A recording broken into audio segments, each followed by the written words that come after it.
No, there's important people here you can stand up for, but I'm not one of them, okay? Good morning, fellow Rotarians. Good morning.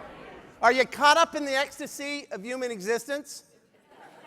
I'm sorry, but some of you, my motto is you can't fly with the eagles in the morning when you hoot with the owls last night. And as I was going, some of you were hooting with the owls last night. Thank you, Susan, for that wonderful introduction. Today we're going to spend just a few minutes talking about why Rotary.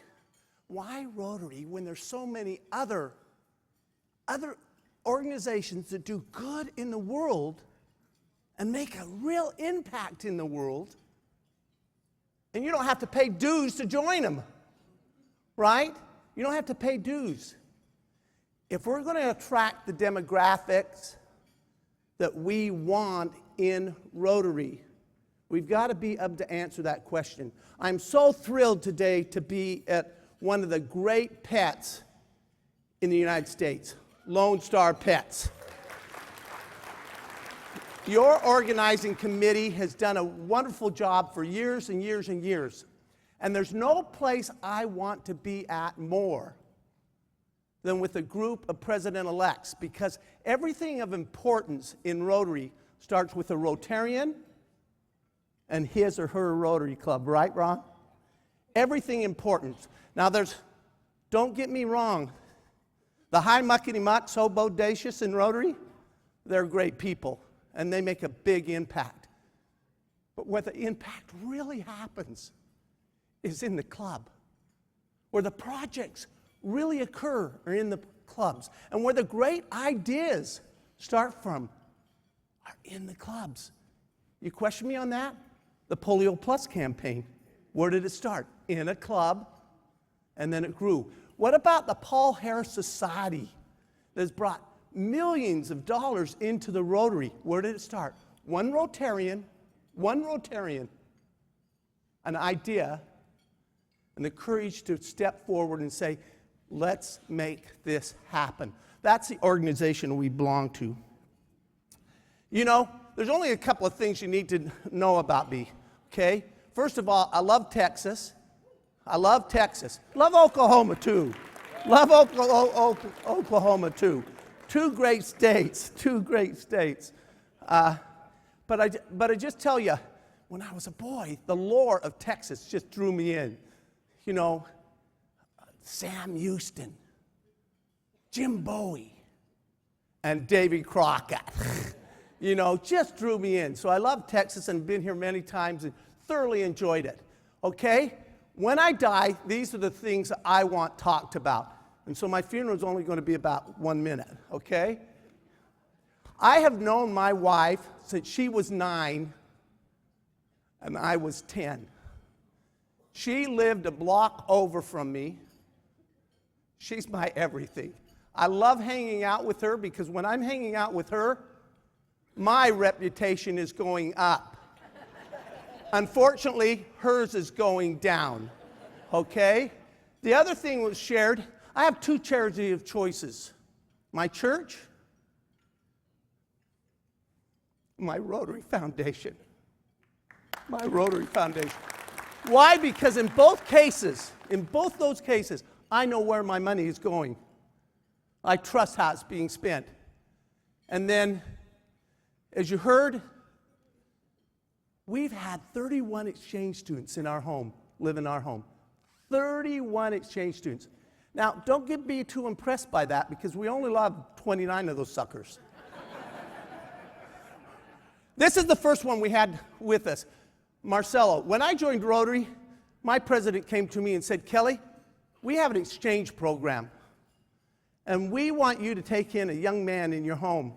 And unfortunately, because we're such a small club, we needed to take him in for the academic school year, 9 months. At that time, I had 2 teenage sons in my home. God invented the teenage years so you'd want your children to move out, right? You'd want them to move out, because when they're young, you never want to see them leave. And so I said, I don't know if that's a great idea. I've got to go home and talk to the Brain Trust. So I went home and told my wife, I said, hey, Rotary wants us to bring a teenage boy into our home. Can we do it? She said, absolutely, let's do it. I said, we're in a real tough spot right now, especially with our oldest boy. He's 16. He's really asserting himself. It's a tough time. Do you think it's going to work? She said, I think it might even help the situation. And so I gathered my little family around me. Now, remember when you were growing up, fellow Rotarians, and you said you'd never hear your father's voice come out of your mouth? Well, I had this experience. I gather them around. We're sitting around. We said, hey, great news. We're going to bring a young man from Brazil into our home, and he's going to stay here for a full year. And all of a sudden, I heard something I never thought I would ever hear. My son said to me, my 16-year-old, who's now a physician, says, Dad, no foreigner is going to live in my home. And I heard coming out of my mouth, you don't pay the lights, you don't pay the bills, you're not going to tell me who's living in this house. He says, fine. Now this kid was always a very honest kid. I mean, I remember the first time he came home, and he looked like he was under the influence of alcohol, and he wasn't. I said to him, I mean, this is a 14-year-old boy. I said to him, have you been drinking? He says, yeah, I have. What are you going to do about it? He's always been a really honest man. He said, well, I'm going to tell you right now. You bring him into the home, I'm not talking to him for a full year, Dave. That's what he said to me. I'm not talking to him. And he kept his promises pretty much. But we brought him into our home, and something amazing happened. After 2 weeks, those two young men, Marcelo and my son, became fast friends. They were like best friends. It was one of the most wonderful experiences. And all of a sudden, Marcelo used to jump up when I was speaking. He'd go, Cala boca, gordo. And I said, what does that mean? And he says, Dad, it's a term of endearment. It means that you are most awesome. I just told you I had two teenage sons in my home, right?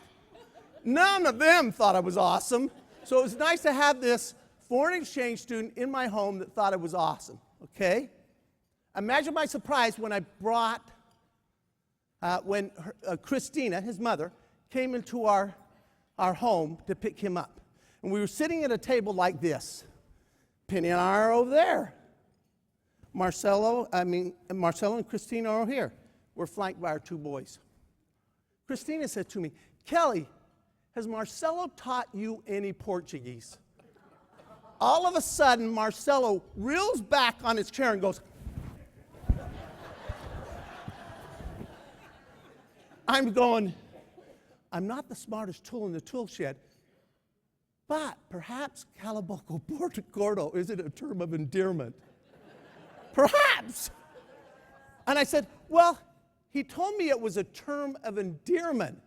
And she turned, as only a mother turns to a son, and goes, oh, Marcelo, thinking that she taught this American a little Portuguese, a little culture. So again, she says, what was it? And again, I see Marcelo do this, So now I'm really concerned, and I've got to know. My curiosity has to find out what happened for a full year in my home where I thought he was praising me. And so I said, this is what he told me. Calaboco Gordo. We were in a restaurant. It was about this crowded. All of a sudden, I hear Christine go, Marcelo! And I said, Christina, I've got to know, what has he been telling me for a full year? It was like a foreign head of state was making an official announcement. This is what she said. Kelly, I regret to tell you and inform you that my son, who's been raised better than this, has been telling you for a full year, shut up, fatso. True story. Him and his beautiful daughter just came in January, spent time with my son skiing the slopes of Salt Lake City, so it was great. When I was a young boy, around 7 years of age, I was listening to a radio station. It talked about the war in Korea. I heard the expression that I'd never heard before, body bag. And so my dad, who served in World War II, I asked him, when he came home from work that day, Dad, what's a body bag? He said, where did you hear that term, son? I heard it on the radio. They were talking about the Korean War. And I didn't know what they were talking about when they said there are lots of body bags. He explained to me, as a 7 or 8 year old boy, how human beings kill each other. I said, what? Human beings kill each other. And where they place them when they're dead is in a body bag. I couldn't comprehend that. I said, well, why can't we just all get along? He said, it's not human nature. So I was bothered by that. I was bothered by that a lot. And I thought about that a lot. And 2 weeks later, this is what happened. Under the circumstances, the Army people have asked us to leave. And since their concern is for our safety, I can do nothing but suggest that we comply.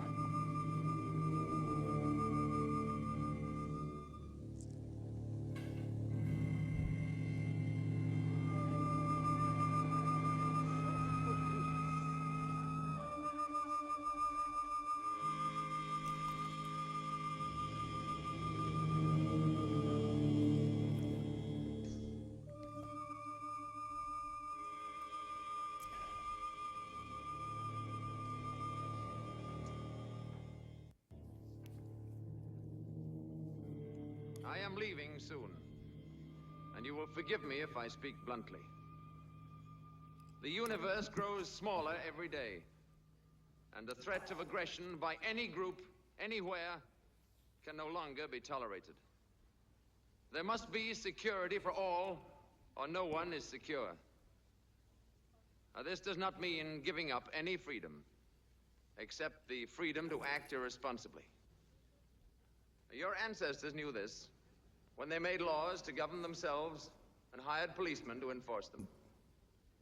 We of the other planets have long accepted this principle. We have an organization for the mutual protection of all planets and for the complete elimination of aggression. The test of any such higher authority is, of course, the police force that supports it. For our policemen, we created a race of robots. Their function is to patrol the planets in spaceships like this one and preserve the peace. In matters of aggression, we have given them absolute power over us. This power cannot be revoked. At the first sign of violence, they act automatically against the aggressor. The penalty for provoking their action is too terrible to risk. The result is we live in peace, without arms or armies, secure in the knowledge that we are free from aggression and war, free to pursue more profitable enterprises. We do not pretend to have achieved perfection, but we do have a system, and it works. I came here to give you these facts. It is no concern of ours how you run your own planet. But if you threaten to extend your violence, this Earth of yours will be reduced to a burned-out cinder. Your choice is simple. Join us and live in peace, or pursue your present course and face obliteration. We shall be waiting for your answer. The decision rests with you.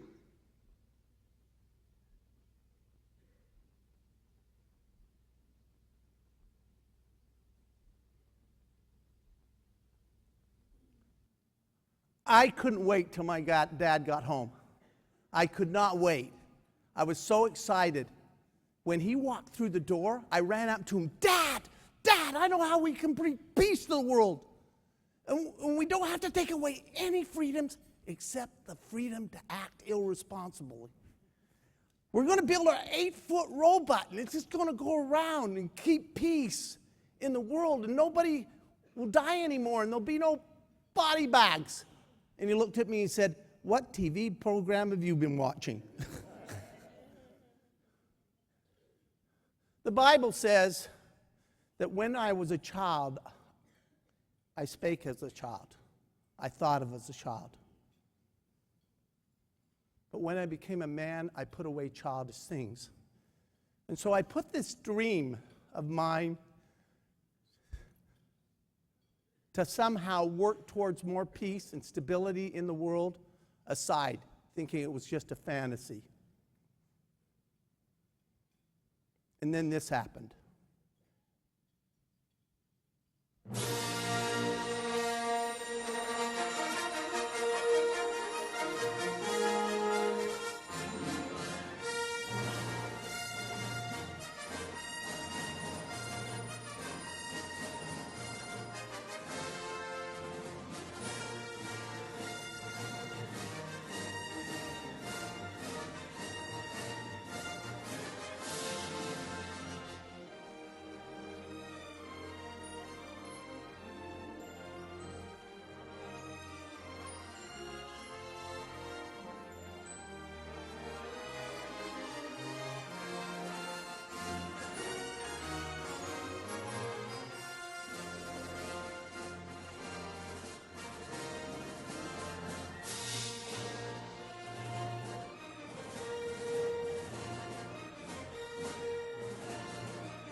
A gentleman by the name of Bob Ladenberger, a hospital administrator in my town, came to my home. I'd just been elected to the Utah State Legislature. And he said, "Kelly, we'd like you to become a part of Rotary." And I said, "What is Rotary?" Ever heard that response? What is Rotary? And he says, "Well, Rotary is an organization that's making a real difference in the world." And I said, "Tell me a little bit about it." Now, Bob could have led with "we're eradicating polio." And that would have resonated with me because that's my generation. That would have resonated with me, but it's not what he chose. And I'm so grateful that he didn't. Because that day he told, well, this is an organization that is all about bringing more peace and stability to the world. Fellow Rotarians, I'd found my 8-foot robot. I'd found it. He knew about the areas of focus. 4 of those areas deal with lifting people from poverty. 3 of those areas are about developing the individual and creating a stronger society. This is Rotary's plan for peace. I looked at those 6 areas at that time. Now there's 7 areas. I looked at those areas and I thought, I've heard that before. I've seen that before. When I was a college student, Maslow, who's widely considered to be the father of modern psychology, talked about Maslow's hierarchy of needs and addressing those needs and meeting those needs and lifting people up. He had a simple theory. We cannot become self-actualized unless we meet the basic needs of an individual. So it's kind of hard to get up in the morning and say, I want to change the world, when all you're concentrating on is food, clothing, and shelter, right? It's kind of hard to say, I want to make the world a better place when that's all you're concentrating on. And for a third of the world's population, fellow Rotarians, that's what they concentrate on. Food, clothing, and shelter every day. So this was a similarity I drew. There's Maslow's hierarchy of needs. And if you look at those areas that we're focusing on, those 7 areas, that's exactly what we're doing. But we're not doing it just to the individual. We're doing it to full societies. We're lifting them up. Everything we do in Rotary, whether you believe it or not, everything we do in Rotary, fellow Rotarians, is to make the world a better place. That's what you're engaged in. That's what we should get excited about. That's what we should shout out and shout from the roofs. And if we want to attract younger people, we need to remember that why we can talk about polio, and by the way, I am 100% committed to keeping our promise, because that's what we do as Rotarians. When we say we're going to do something, we do it.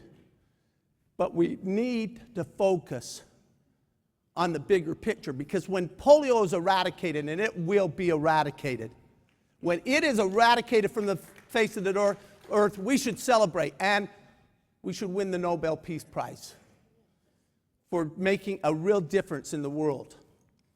But that won't be the end of Rotary, because Rotary's aim game isn't the eradication of polio. Rotary's aim game is bringing more peace and stability to the world.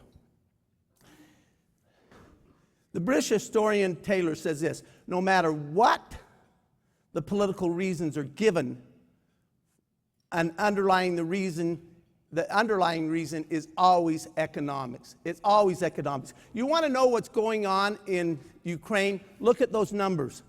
That's what's going on in Ukraine right now. It's about $45 billion in revenue, including 30% of the rare minerals on the face of the earth are in Ukraine. That's what's going on right now. It's always economics. So why Rotary? Why Rotary? We're the most important non-denominational, non-governmental organization on the face of the planet that actually has a plan of peace. And what is that plan? Our 7 areas of focus. Okay? Some people, I make this presentation, some people say to me, oh, no. We're a service organization. We are an exceptional service organization. Oh, no. We're a membership organization. Of course, because I've never had a person come in and say, I want to join Rotary that was named service. Okay? People give service, right? We give service. If you don't believe that, look at the mission statement of the foundation. How are we going to bring peace to the world? Achievement of world understanding and peace through local, national, international, humanitarian, educational, and culture programs. Those are our 7 areas of focus. That's how we bring peace. That's how we bring stability to the world. The reason we have the challenges we have the haves in the world and the have-nots. And it's easy for despots to go in and say, Bob, the reason you don't have what they have is because they're taking it all. Rotary comes in and builds those communities up, makes a difference. This is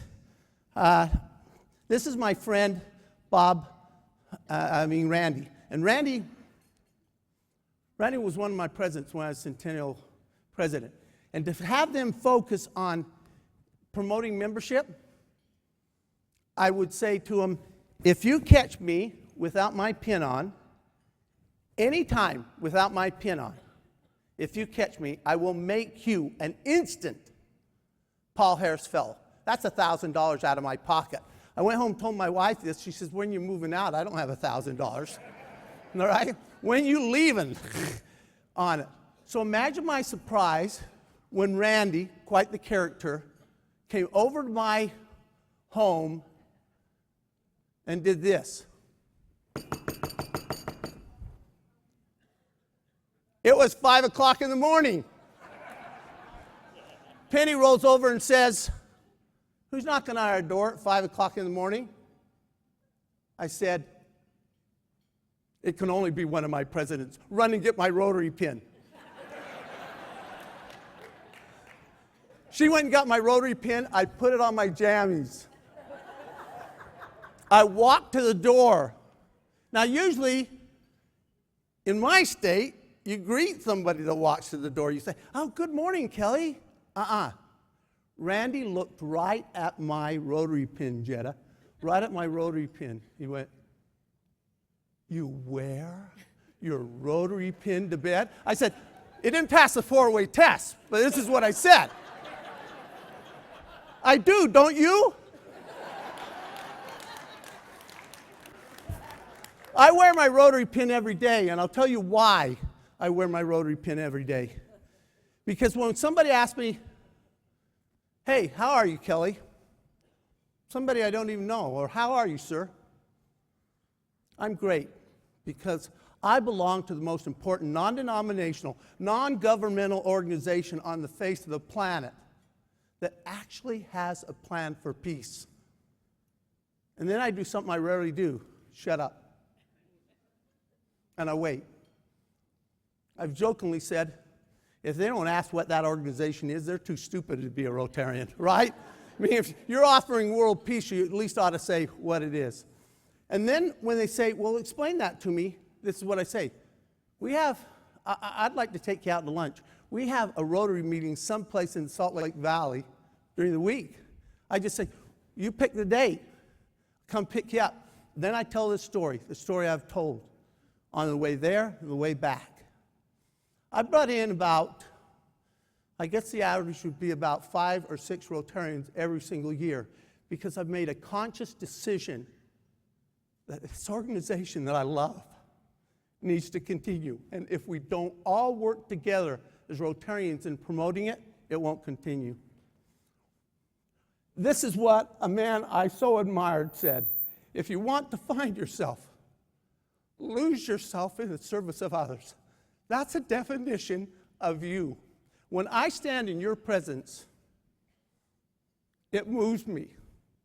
It makes me passionate. I feel your goodness. It's palpable. And those are the kind of people I want to associate with, and they're certainly the kind of people I want to be involved with.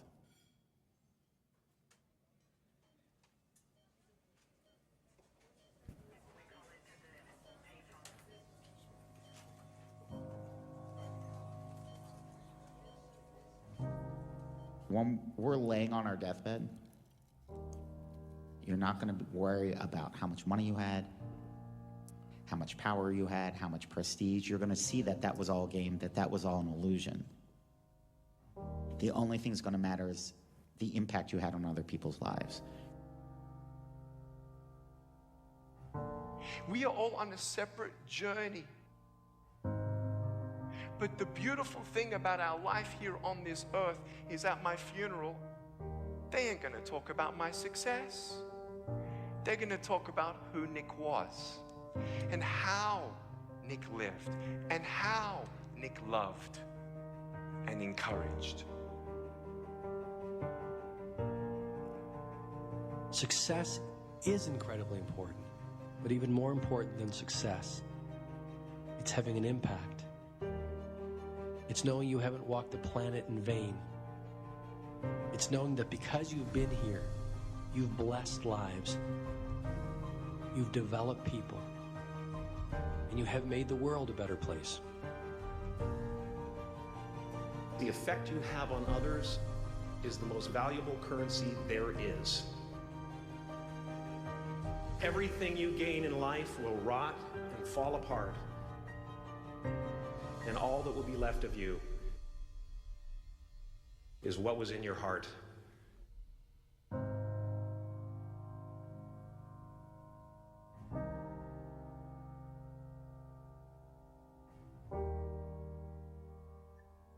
Life is a mirror, and life gives us not what we want. Life gives us who we are. When you were born, you cried while the world rejoiced. Live your life in such a way that when you die, the world cries while you rejoice.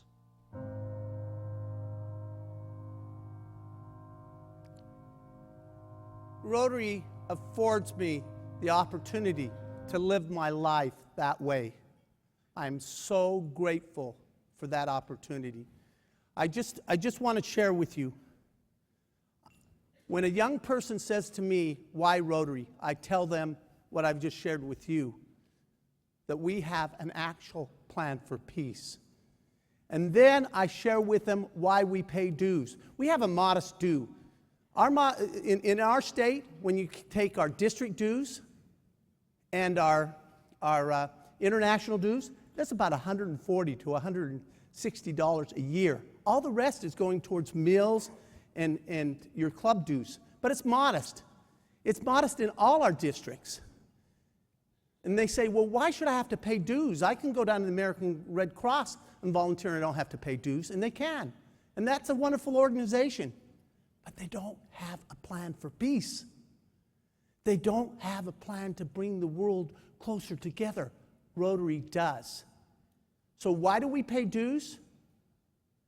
Presidents, when you get asked that question by a young person, don't lead with polio, lead with peace. Young people in this, I can't speak across the world, right? But I can speak pretty definitively in the United States. Most of them don't even know what polio is. When we attract young people, lead with peace, stability, that excites them. That gets them enthused. They want to join our organization. And why do we pay dues?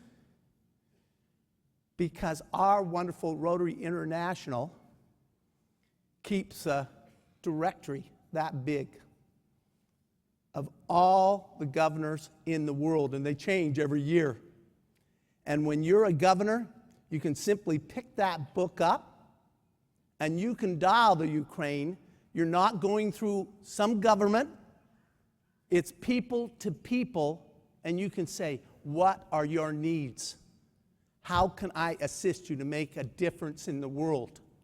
That's the organization you belong to, that you can call somebody, get a like-minded individual, talk to them, and it's people to people.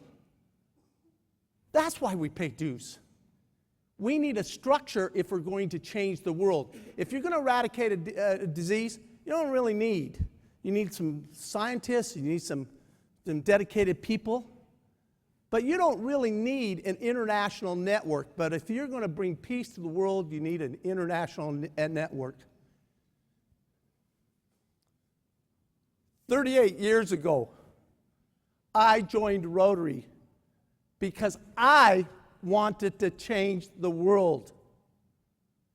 And what I've discovered in those 38 years, Rotary changed me. Thank you.